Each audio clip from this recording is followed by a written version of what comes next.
أعوذ بالله من الشيطان الرجيم. بسم الله الرحمن الرحيم.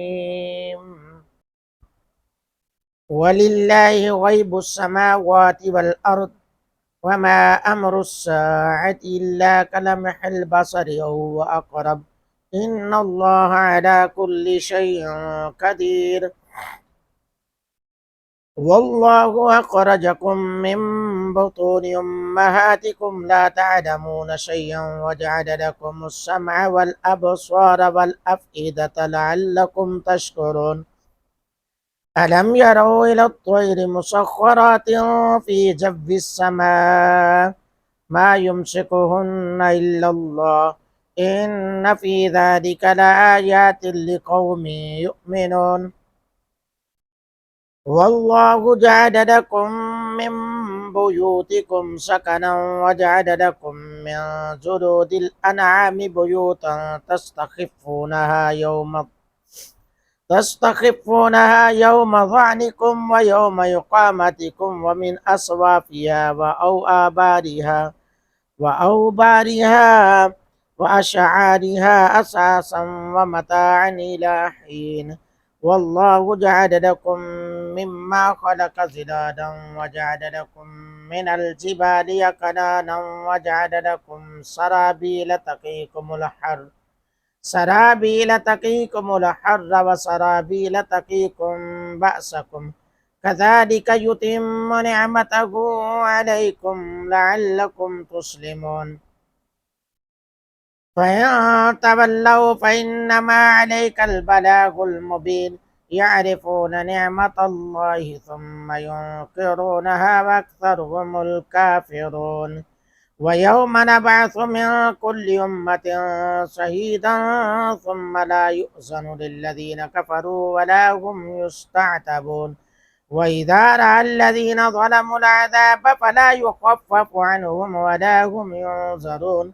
وإذا رأى الذين أشركوا شركاءهم قالوا ربنا هؤلاء شركاؤنا الذين كنا ندعو من دونك فألقوا إليهم القول إنكم لكاذبون. وألقوا إلى الله يومئذ السلم وضل عنهم ما كانوا يفترون. الذين كفروا وصدوا عن سبيل الله زدناهم عذابا فوق العذاب بما كانوا يفسدون. ويوم نبعث في كل أمة شهيدا عليهم من أنفسهم وجئنا بك شهيدا على هؤلاء ونزلنا عليك الكتاب تبيانا لكل شيء وهدى ورحمة وبشرى للمسلمين.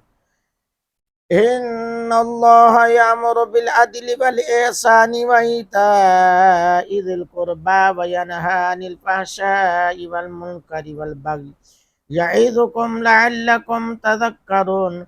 وأوفوا بعهد الله إذا عاهدتم ولا تنقضوا الأيمان بعد توكيدها وقد جعلتم الله عليكم كفيلا. إن الله يعلم ما تفعلون. ولا تكونوا كالتي نقضت غزلها من بعد قوة أنكاثا تتخذون أيمانكم دخلا بينكم أن تكون أمة هي أربى من أمة إنما يبلوكم الله به وليبينن لكم يوم القيامة ما كنتم فيه تختلفون. ولو شاء الله لجعلكم أمة واحدة ولكن يضل من يشاء ويهدي من يشاء ولتسألن عما كنتم تعملون. ولا تتخذوا أيمانكم دخلا بينكم فتزل قدم بعد ثبوتها وتذوقوا السوء بما صددتم عن سبيل الله ولكم عذاب عظيم. ولا تشتروا بعهد الله ثمنا قليلا إنما عند الله وخير لكم إن كنتم تعلمون ما عندكم ينفد وما عند الله باق ولنجزين الذين صبروا أجرهم بأحسن ما كانوا يعملون من عمل صالحا من ذكر أو أنثى وهو مؤمن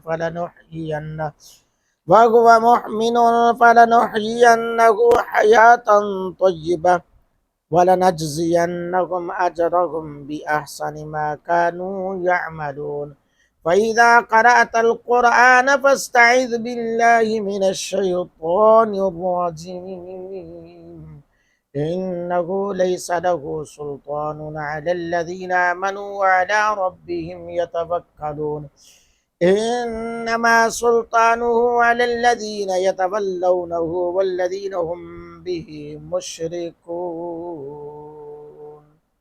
صدق اللہ العظیم۔ الحمدللہ، سورۃ النحل کی تلاوت آپ سماعت فرما رہے ہیں، اور آپ نے سماعت فرمائی۔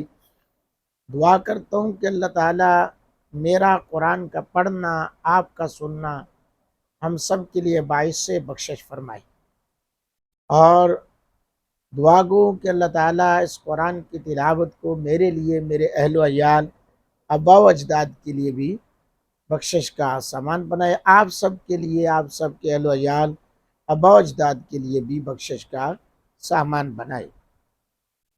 چینل کو سبسکرائب کریں، گھنٹی کا بٹن ضرور دبائیں تاکہ آپ تک ہر نئی آنے والی ویڈیو پہنچ سکے۔ اللہ تعالی ہم سب کا حامی و ناصر ہو، آمین۔